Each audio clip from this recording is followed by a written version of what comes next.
Hello, I am Dr. Inetta Fulton, and I'm sitting in for Dr. Ann McDaniels, and we are talking today to a lovely mother from the area of Savannah, Juanita Mitchell. Welcome. Thank you. It's so good to have you here this morning. We have been talking earlier about how it is to raise an adult children, or be the mother of adult children now. But we know that at one time they were babies. And you were telling me that when your children left, whenever they left home, they left to get married. So you had them throughout their adult life, at some point in their adult life. But just tell us a little bit about your home life coming up. You know, I know you you brought them up in a Christian home. Just tell us a little bit about what that was like. What kind of children were they? Were they mischievous? Were they, what kind of life was it? It was pretty good. They were good kids. I have two natural children and I have two bonus children. So I have four kids altogether. So the three of them were together for, say, the first 12 years of their lives. Well, the first 8 years of their lives. And then there was a divorce, so I lost a child at that time. And when you say you lost, I lost because he went to his mother. Oh, after the divorce, he went to his mother. But we have remained close over the years. The children were good. Both the boys confessed Christ as a personal Lord and Savior, I guess, when they were maybe 9. My daughter received Christ when she was maybe 10. So it was they were brought up in the church. They knew the Word of God. So that in itself was a blessing. Proverbs 3:5 says to trust in the Lord with all your heart. And that's been a basis for me. I've had to trust in the Lord. I have, like I said, I have 4. So the older ones are, both of them are 50. Both the boys are 50. My daughter is 43. And then I have a 22-year-old that's still at home. I've had him since he was 14 months old. Oh, wow. Yeah. So it's a difference in the rearing of the children. Definitely a difference. The kids were no problem. My daughter was a little different because she had some anger issues. So she was a little girl that I used to say, I love you, but I don't always like you, and that's a hard thing. But she understood what I was saying because of her attitude and her disposition. I didn't always like her, but I always loved her. And I can remember God telling me, all I want you to do for her is to love her. Just like I kept you and saved you, I'll do the same thing for her. So that was a release for me back then,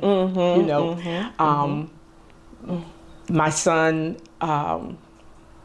he married early. He was 22 when he got married the first time. But he always, he was a child, they always called him preacher.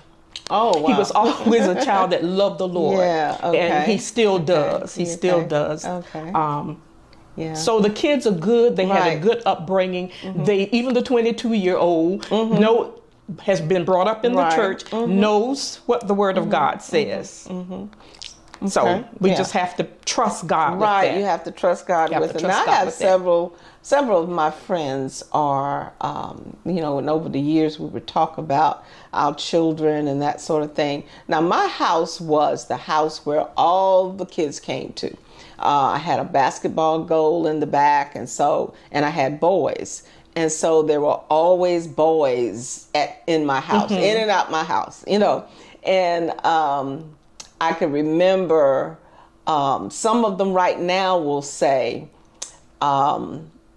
it was the way they saw me interact with my boys that influenced them, or they say, oh, you told us something one day and I really remember that. So what about your children's friends?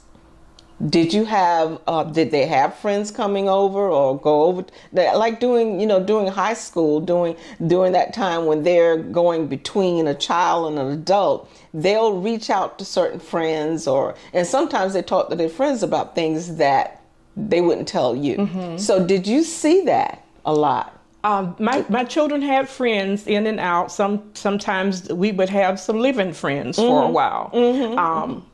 I can remember my son telling me, I was encouraging him because the other person drove. I lived in a neighborhood where it was family. The neighborhood was family. Yeah. So we watched out for each other's children and that sort of thing. So those kids were always in and out of the house. And I can remember my son telling me he wanted to go somewhere. And he said, Mama, can you take me somewhere? I said, why don't you get such and such a person to carry you? Mm-hmm. He said, no, Mama. He said, when I ask you to take me somewhere, you take me. Mm-hmm. Okay, so I left it like that. Mm-hmm. Later years, I found out why he told me that. Right, okay. But he was wise enough to keep himself out of trouble. Yes. So, but the kids came in, and my daughter's friends, even now, because we live on this side of town. At that time, I was living in Liberty City. Mm-hmm. But her friends would tell me, Miss Juanita, I can remember when I came by the house and you prayed for me. Mm-hmm. I wasn't feeling well. You prayed for me, you know. But their friends were always welcome in our home. Mm-hmm. Always made them feel welcome. Mm-hmm. And it's the same now, even though the children have moved away. Mm-hmm. Their friends and their companions still come around and check. Yeah. Right. So what are some of the challenges of being a mother of now adult children? We'll start with challenges first, and then we'll go to advantages. I really, to be honest, I don't have any children because I let them go. I let my kids go. And see, that's hard for some mothers to do. It is. Yes. It is, but I let them go, and I realized, I can remember my daughter telling me, Mom, you need to stay in your lane. And this was years ago. And I said, okay, I'll stay in my lane. So I learned to stay in my lane. I encourage them if they come to me, but I don't have any real concerns with my kids. I have good because kids. You let them be adults. I let them be adults. I let them make their own decisions. And like I said, if they make a decision, then I always told them the consequences of your decision belong to you. They don't belong to me. Right. They belong to you. That's right. That's right. And they have accepted that. Yes. So now let's go to the advantages of being, and one of them is you let them go. You don't worry about their problems or anything like that. So what are some of the advantages you find?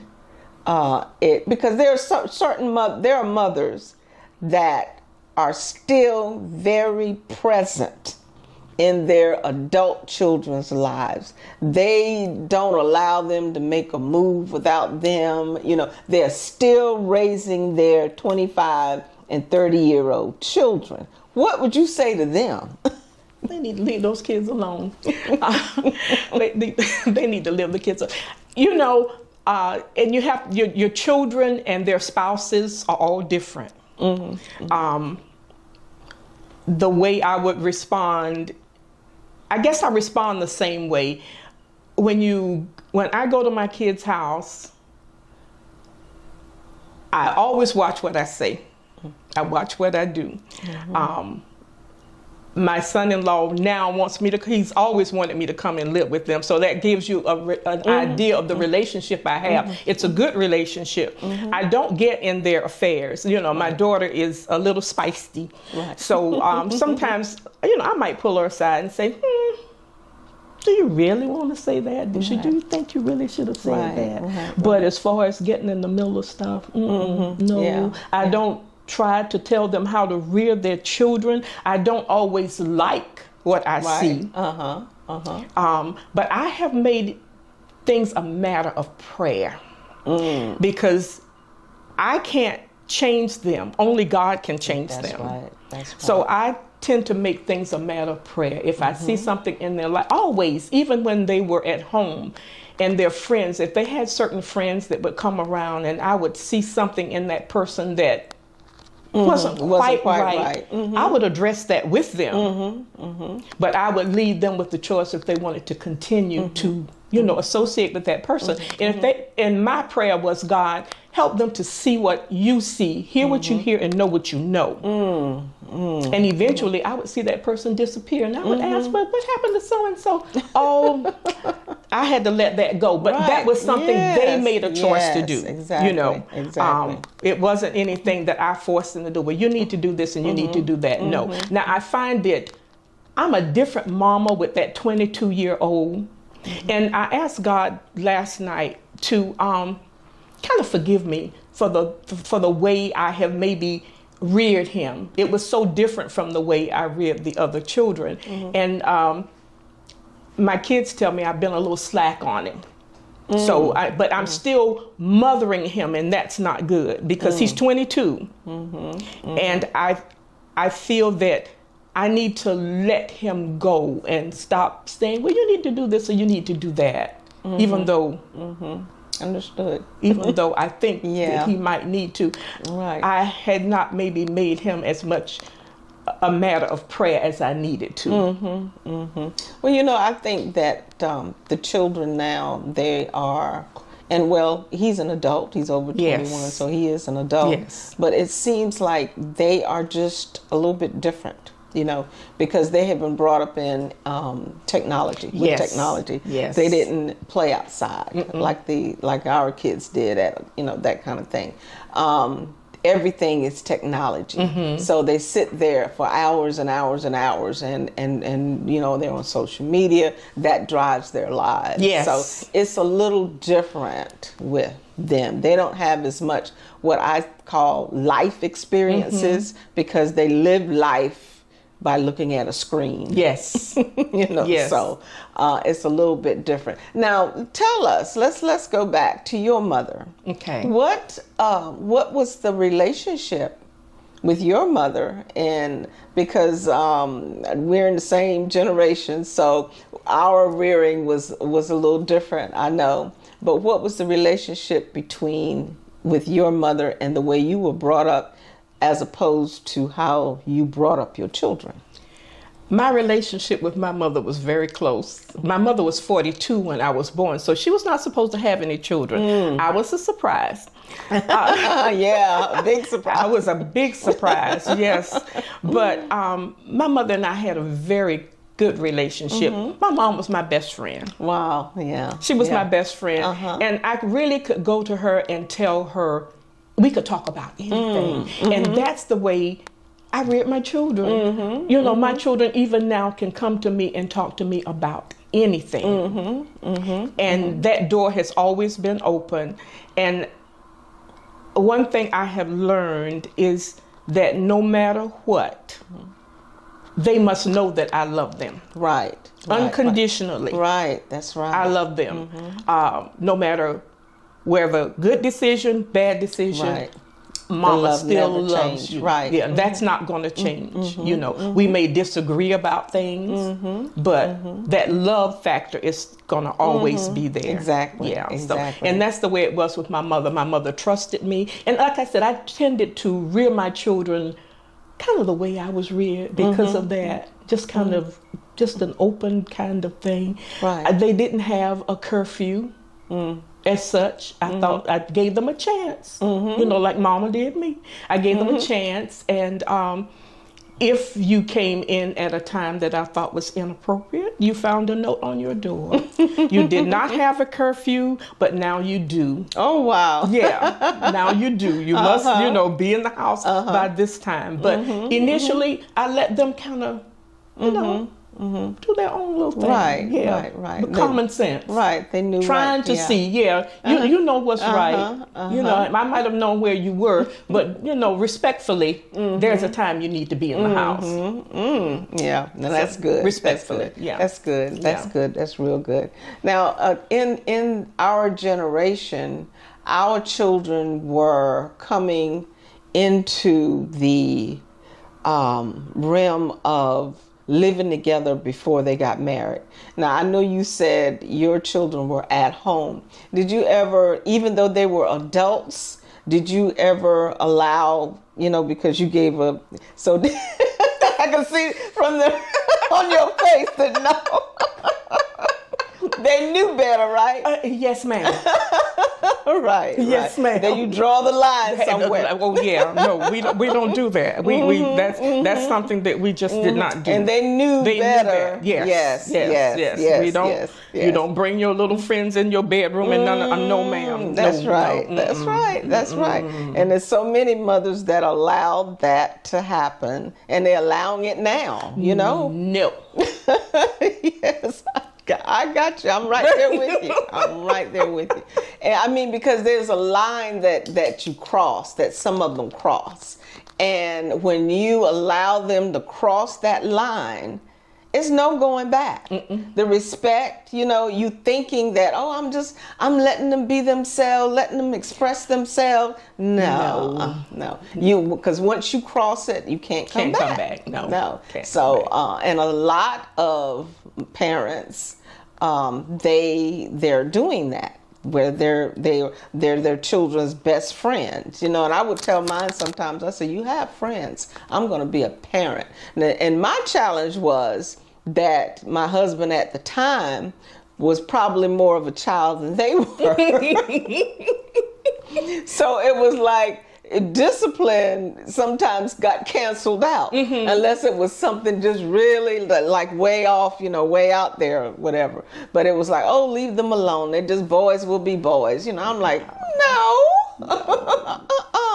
you can't do that. No. So, did you have, now was their father was in the home with you at the time, or what was his role? Not really. As they grew up, their father, I've been married several times. Okay. So with my older son, then no, his father was not in the home, maybe until he was about 2 or 3. Okay. My daughter had her dad. We were married for 9 years, so the sons had more of an advantage of having him in the home than she did.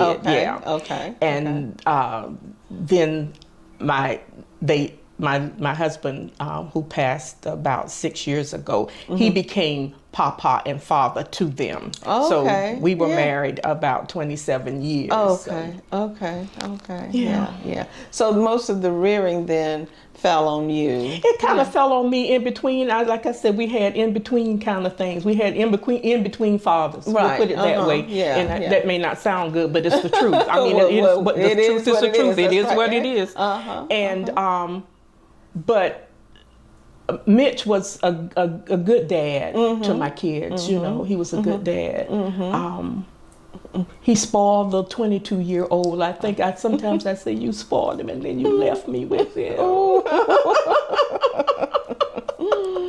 But he was a good father. Right. Okay. Yeah. And if we had rules in the house, we established rules in the house. You don't smoke, you don't drink.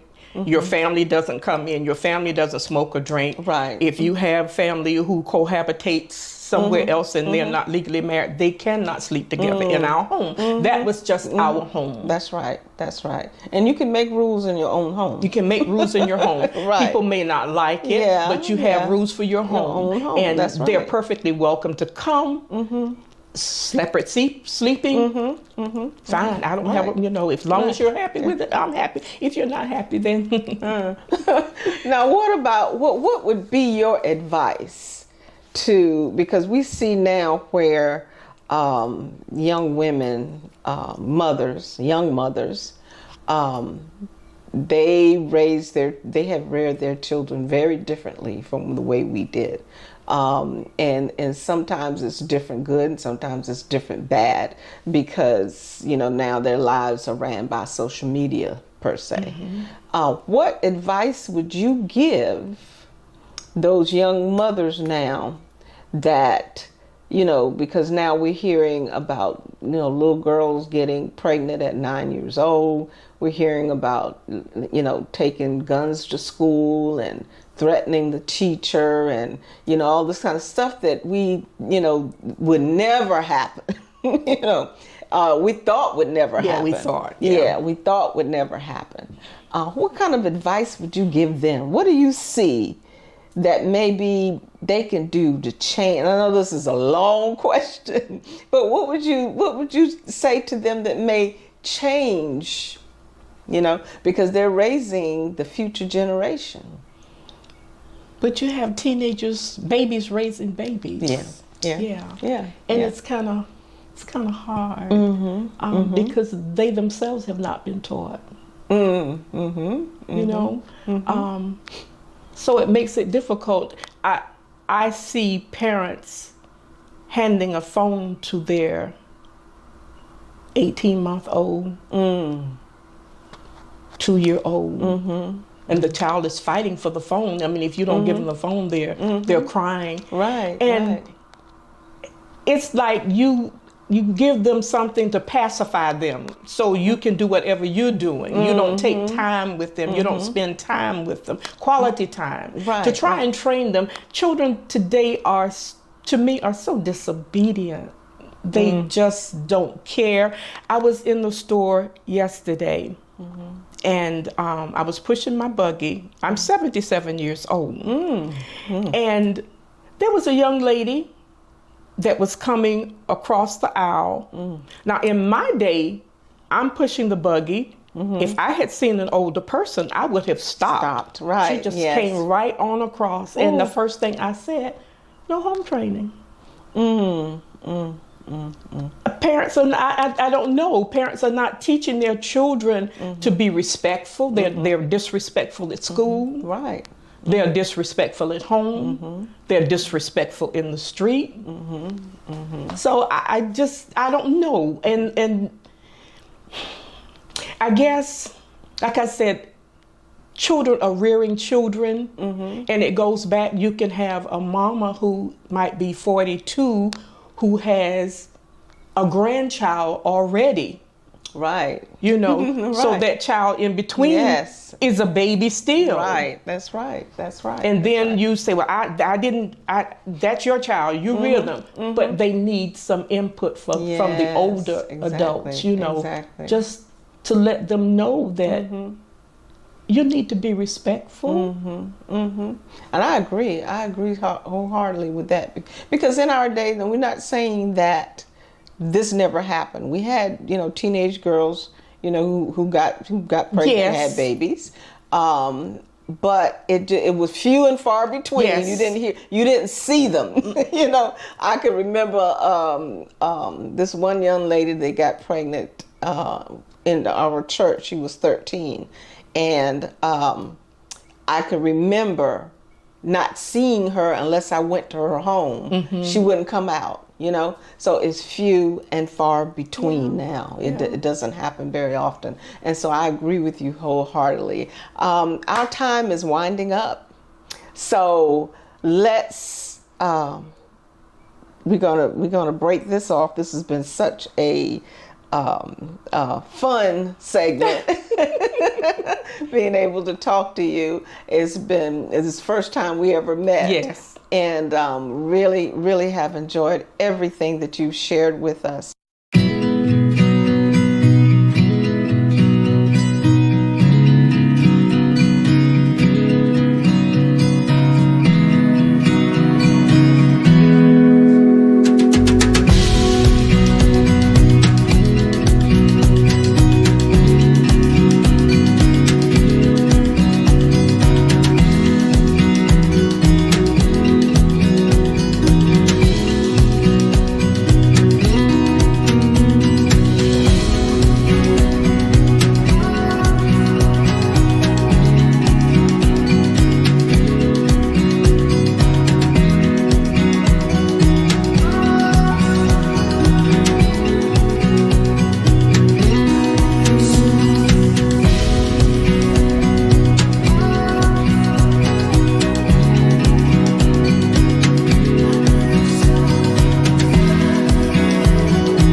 morning, and it's good for me to present to you about my mother. When I think about my mother, the song came to my mind, I'll always love my mama, she's my favorite girl. It's nobody like a mother, to have a mother to be there for you, to be present in your life, and to give her very last for her kids, and that is my mother. I love to say, I love you, Mom. Happy Mother's Day, today and always. Hi, my name is Faye Scott, and I just want to talk a little bit about me being a mom. I'm a mom of 7 children, and I'm very proud of all my children. They all are doing very well, and it really enlightens my heart when I see the success of my children and my grandchildren. And I learned it all from my mother, Miss Margaret Shepherd, who instilled a lot of values and morals in me that I pass down to my children. My daughters have become very good mothers. They're taking care of their children like they should, and I'm very proud of them all. So I love being a mother, and I wouldn't trade it for nothing else. Hi, my name is Georgie Jackson, and I was raised by a single mom, just me and my 2 sisters. Her name was Geraldine Pinckney, and unfortunately she passed away at the young age of 57 of a massive heart attack. But she was a great mom, because we never went without. Even though we didn't have much, we as sisters, we never knew that we were poor, because my mother was a seamstress and she made all of our clothes. So we always had something new to wear to school. And she was a domestic. She worked and cleaned others' houses. And she cooked, oh my gosh, she was an awesome cook. And that macaroni and cheese and collard greens, we used to have every Sunday. And every Sunday my cousins lived right down the street. So every Sunday they would come to our house, and that's where we would have Sunday dinner. But my mom, she was a great mom, and I miss her terribly.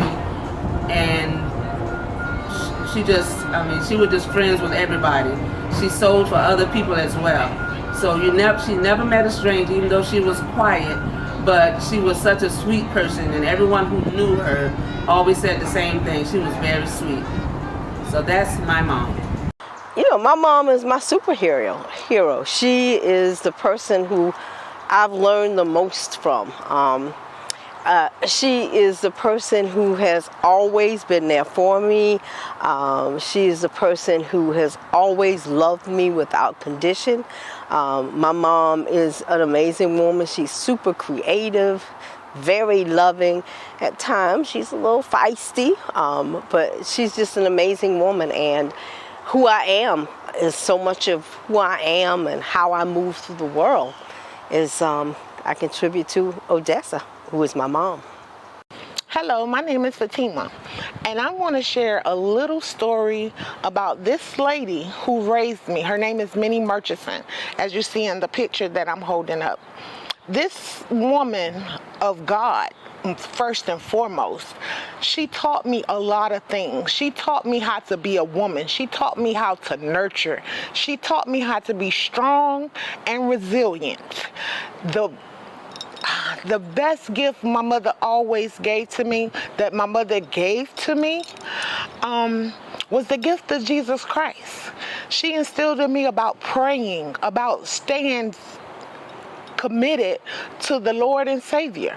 She taught me how to cook. She taught me things that I needed for today. When she was teaching me, I was like, this lady is nuts.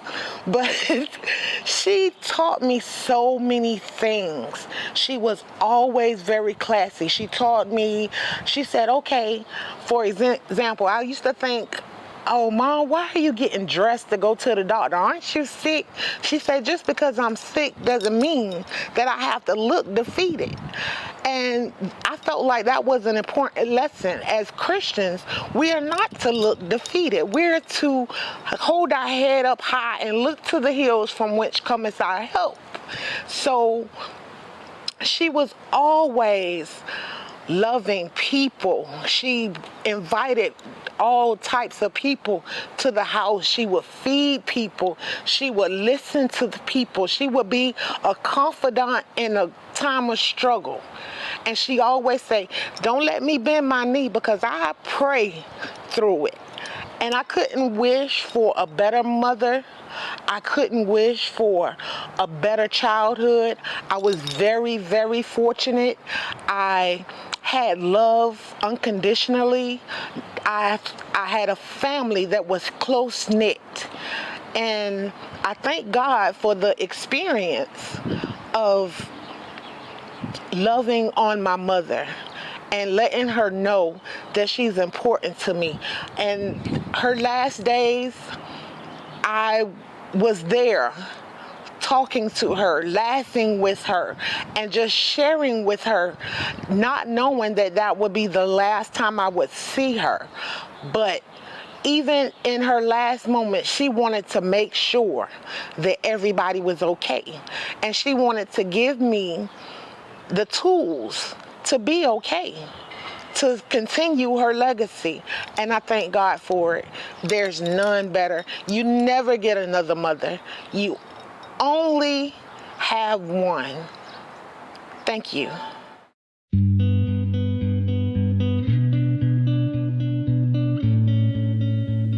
So much has changed this past year, but one thing has stayed the same: our need for the mothers in our lives.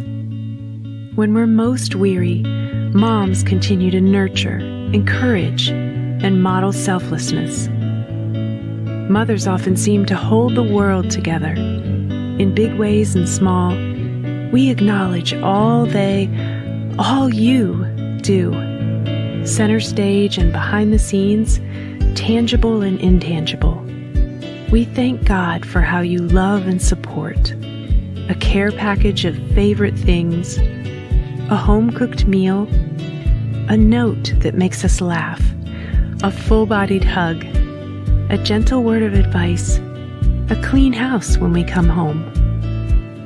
We celebrate the young mothers who nurture their little ones with their own bodies, the mothers who dedicate their time to fostering the gifts of their children, the grandmothers who remember every birthday, the mother figures and godmothers who give of their resources, time, and laughter.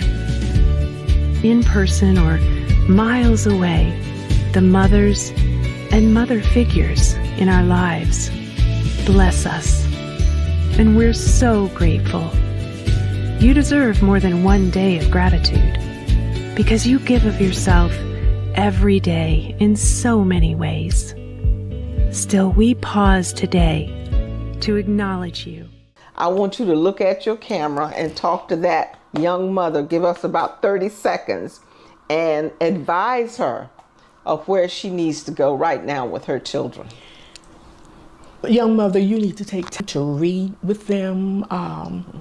Just take that quality time. Don't sit them in front of a television or give them a phone and let them occupy time looking at the phone or playing games on the phone. Interact with them. Teach them the right, wrong, and respectful way.